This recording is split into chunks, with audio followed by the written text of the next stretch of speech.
வணக்கம் நண்பர்களே, முக்கியமான செய்திகளை இந்த பதிவில் பார்க்க போகிறோம். தேர்தல் முடிவு பற்றிய அப்டேட்டு. 2021 சட்டப்பேரவை தேர்தல் வெஸ்ட் பெங்காலில் டிஎம்சி தனிப்பெரும்பான்மையோடு ஜெயிச்சாங்க. மமதா பானர்ஜி தான் முதல்வர், எல்லாத்துக்கும் தெரியும். மமதா பானர்ஜி நந்திகிராம் தொகுதியில் போட்டியிட்டு தோல்வி அடைஞ்சாங்க.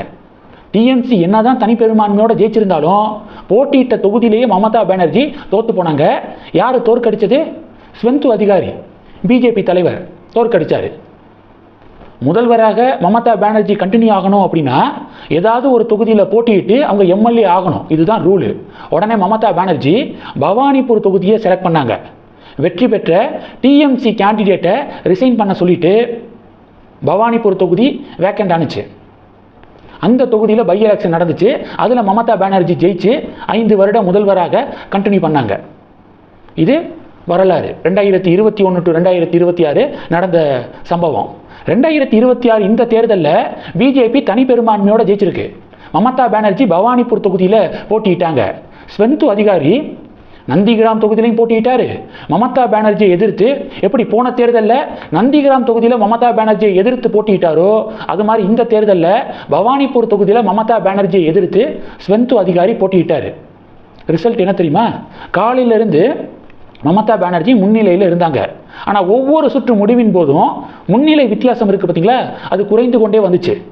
13,000 12,000, 11,000, 7,000, 6,000, 4,000 இப்படி குறைந்து கொண்டே வந்துச்சு.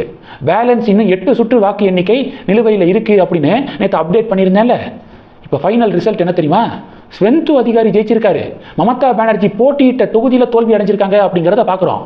எப்படி இங்கே முதல்வராக இருந்த ஸ்டாலின் போட்டியிட்ட தொகுதியிலே தோல்வி அடைஞ்சாரோ, கொளத்தூர் தொகுதியில் தோல்வி அடைஞ்சாரோ, அதே மாதிரி முதல்வராக இருந்த மமதா பானர்ஜி போட்டியிட்ட தொகுதியிலே தோல்வி அடைஞ்சிருக்காங்க. ஸ்வந்து அதிகாரி 15,000 வாக்குகள் வித்தியாசத்தில் மமதா பானர்ஜியை தோற்கடிச்சிருக்காரு. வேற லெவல் சம்பவம். அடுத்து மொத்தம் 293 தொகுதிகளுக்கு தேர்தல் நடந்துச்சா? இதில் பிஜேபி 206 தொகுதிகளை ஜெயிச்சிருக்காங்க. டிஎம்சி 81 தொகுதிகளை ஜெயிச்சிருக்காங்க. காங்கிரஸ் வெறும் 2 தொகுதியை மட்டும்தான் ஜெயிச்சிருக்காங்க. இது West Bengal election result, final result. Vote share எவ்வளவு அப்படிங்கிறது தான் முக்கியம். பிஜேபிக்கு 45.8% வாக்குகள் பிஜேபிக்கு கிடைச்சிருக்கு. டிஎம்சிக்கு 40.8% வாக்குகள் கிடைச்சிருக்கு. இங்கே வெஸ்ட் பெங்காலுடைய பாப்புலேஷனை எடுத்து பார்த்தீங்கன்னா 30% வாக்குகள் சிறுபான்மை சமூக மக்களுடைய வாக்குகள். 30%க்கு மேலே சிறுபான்மை சமூக மக்கள் இருக்கக்கூடிய வெஸ்ட் பெங்காலில் பிஜேபி 206 தொகுதிகளை ஜெயிச்சு மிகப்பெரிய லேண்ட்ஸ்லைட் விக்டரி வாங்கியிருக்காங்க. மமதா பானர்ஜி கதறிக்கு இருக்காங்க. இதில் மமதா பானர்ஜி கிட்ட பிடிக்காத விஷயம் என்ன தெரியுமா? எந்த மாநிலத்திலையும் இப்போது கேரளாவில் கம்யூனிஸ்ட் பார்ட்டி ஆட்சியை இழந்தாங்க. இந்தியாவில் எங்கேயும் கம்யூனிஸ்ட் ஆட்சி இல்லை, கேரளாவில் மட்டும்தான் இருந்துச்சு. அதுவும் நேத்தோட முடிஞ்சு போச்சு. பினராயி விஜயன் ஏதாவது அதை குறை சொல்கிறது, இதை குறை சொல்கிறது, தொகுதிகளை திருடிட்டாங்க, ஏமாற்றிட்டாங்க, இப்படி ஏதாவது பேட்டி கொடுத்தாரா? மக்களுடைய தீர்ப்பை தலை வணங்குறோம் அப்படின்னு சொல்லிட்டு நகர்ந்து போயிட்டாரு. இங்கே கொளத்தூர் தொகுதியில் தோல்வி அடைஞ்ச ஸ்டாலின் திமுக படுதோல்வி இந்த தேர்தலில். திமுகவும் சரி மக்களுடைய தீர்ப்பை தலை வணங்குறோம், ஒரு ஸ்ட்ராங்கான எதிர்கட்சியாக நாங்கள் செயல்படுவோம் அப்படின்னு சொல்லி இந்த தீர்ப்பை அக்செப்ட் பண்ணிக்கிட்டாங்க. ஆனால் இந்த மமதா பானர்ஜி மட்டும் 100 தொகுதிகளுக்கு மேலே ஏமாத்திருச்சு. பிஜேபி ஏமாற்றி ஜெயிச்சிருச்சு. வாக்கு எண்ணிக்கை நடக்கக்கூடிய அந்த ஹாலில் என்னையை தாக்கிட்டாங்க. இப்படி மமதா பானர்ஜி ட்ராமா பண்ணியிருக்காங்க. நேற்று நாடகம் போடுறதையே வேலையாக வச்சுருப்பாங்க போல மமதா பானர்ஜி. கரெக்டாக தேர்தல் நடக்கிறதுக்கு முன்னாடி காலில் கட்டு போட்டுட்டு வர்றது, தலையில் கட்டு போட்டுட்டு வர்றது, இது மாதிரி ட்ராமா பண்ணிக்கிட்டு இருந்தாங்க. இப்போ ரிசல்ட்டு மமதா பானர்ஜிக்கு எதிராக திரும்பினதுனால 100 தொகுதிகளே திருடிட்டாங்க அப்படின்னு சொல்லிட்டு அடிச்சு விட்டுருக்காங்க. இந்த விரக்தியின் வெளிப்பாடாக இப்படி உளறி இருக்காங்க. இதெல்லாம் வெஸ்ட் பெங்காலில் நடந்த நிகழ்வுகள். அடுத்து பார்த்தீங்கன்னா தமிழக அரசியல் பக்கம் வரலாம். காலங்காத்தால குரல் வலை வரைக்கும் உனக்கு சோறை போட்டு இங்கே கூட்டிகிட்டு வந்ததுக்கு உன்னால் என்ன பண்ண முடியுமோ அதை பண்ணிட்ட அப்படின்னு ஒரு ஃபேமஸான டயலாக் இருக்குல்ல. டெஃபினட்டாக இந்த டயலாகை தான் மோடியும் அமித்ஷாவும் பேசுவாங்க நான் நினைக்கிறேன் மனசுக்குள்ளே. நயினார் நாகேந்திரனை மாநில தலைவர் ஆக்குனதுக்கு ரிசல்ட்டை பார்த்தீங்களா? 27 தொகுதியில் போட்டிட்டு ஒரே ஒரு தொகுதியில் ஜெயிச்சிருக்காங்க. ஓட் ஷேரு 3% விட கீழே குறைஞ்சிருக்கு.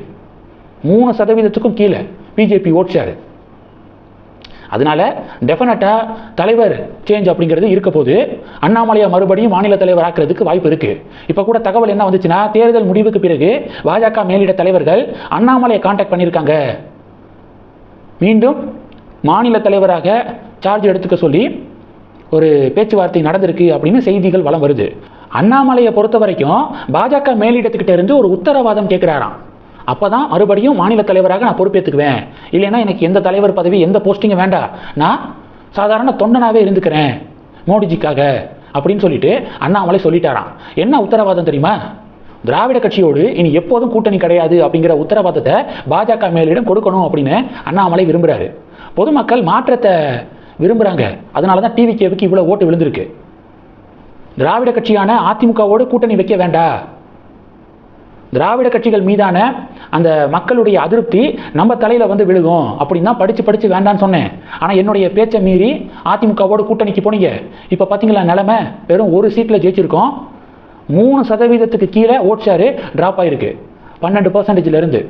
அதனால் இனியும் இந்த தவறை பண்ண மாட்டோம் அப்படின்னு உத்தரவாதம் கொடுத்தா டெஃபினட்டாக மாநில தலைவராக நான் சார்ஜ் எடுத்துக்கிறேன் அப்படின்னு அண்ணாமலை டிமாண்டை முன் வச்சிருக்காரு. பாஜக மேலிடம் அதுக்கு அக்செப்ட் பண்ணிக்குவாங்க அப்படின்னு நினைக்கிறேன். ஏன்னா ரிசல்ட்டில் பார்த்துட்டாங்க, திமுகவும் வேண்டாம் அதிமுகவும் வேண்டாம் அப்படின்னு மக்கள் முடிவெடுத்ததை தலைவர்கள் உணர்ந்திருக்காங்க. அதனால மறுபடியும் அந்த தப்பை பண்ண மாட்டாங்க, அண்ணாமலைக்கு ஃப்ரீ ஹேண்ட் கொடுப்பாங்க அப்படின்னு நம்பிக்கை இருக்கு. பொறுத்திருந்து பார்க்கலாங்க. இந்த செய்திகளை பற்றி உங்களுடைய பார்வைகளை கமெண்ட் பண்ணுங்க. தொடர்ந்து கணக்கில் இருங்க. அடுத்தடுத்து தேர்தல் முடிவு பற்றிய பல சுவாரஸ்யமான அப்டேட்ஸ் காத்திருக்கு. நன்றி. ஜெய் ஹிந்த்.